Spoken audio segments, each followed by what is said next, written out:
Tiens, tiens, bizarre, bizarre. Bah alors, putain, c'est fou comment les blessures se guérissent assez vite de nos jours. Non, je plaisante. Enfin bref, Mbappé va s'entraîner normalement et sans problème.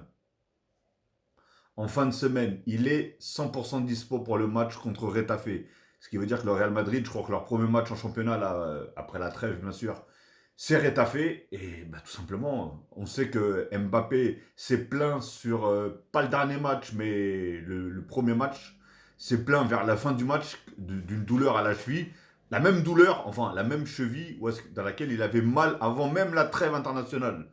Donc voilà, alors je sais pas, est-ce que c'est vrai, est-ce que c'est pas vrai, je sais pas du tout.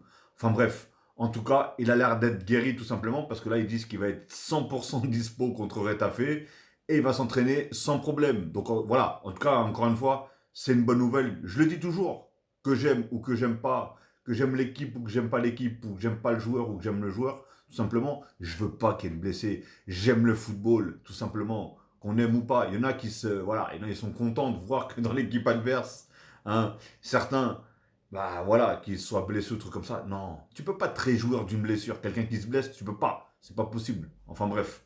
En tout cas, voilà. Je pense que c'est une très très bonne nouvelle. Encore une fois, hein, du côté Trent Alexander-Arnold qui va revenir du côté du Real, normalement pour le Classico. On a Mbappé qui a l'air d'être à 100%. Alors, est-ce que moi, personnellement, j'aurais été du côté du Real? Est-ce que vraiment je l'aurais fait jouer contre Retafe? Est-ce qu'il y a vraiment besoin de prendre des risques de le faire jouer contre Retafe? Moi, personnellement, je ne l'aurais pas fait. J'aurais vraiment laissé se reposer. Maintenant, oui, je sais qu'il veut stater, je sais qu'il veut battre des records, je sais qu'il veut faire ci. Mais pourquoi prendre un risque? Le risque de se blesser et de peut-être pas pouvoir jouer le Classico? D'ailleurs, dites-moi dans les commentaires, est-ce que vous auriez pris ce risque-là si vous auriez été coach? Bon, on n'est pas coach, on est strictement rien. Mais est-ce que vous auriez pris ce risque-là? Après, je ne dis pas qu'il va le faire jouer. Hein. Ils ont juste dit qu'il était dispo pour le match contre Retafe, mais ils n'ont pas dit qu'ils allaient le faire jouer. Donc voilà. En tout cas, dites-moi dans les commentaires ce que vous en pensez. Est-ce que vous pensez qu'il était vraiment blessé ou pas? Et dites-moi, est-ce que vous l'auriez fait jouer contre Retafe? Vous aurez pris ce risque-là de le faire jouer déjà même dès le début du match? Parce que franchement, moi, je n'aurais pas fait jouer dès le début du match. Si je vois que mon équipe s'en sort bien, etc., pourquoi même le faire entrer? Ça sert strictement à rien.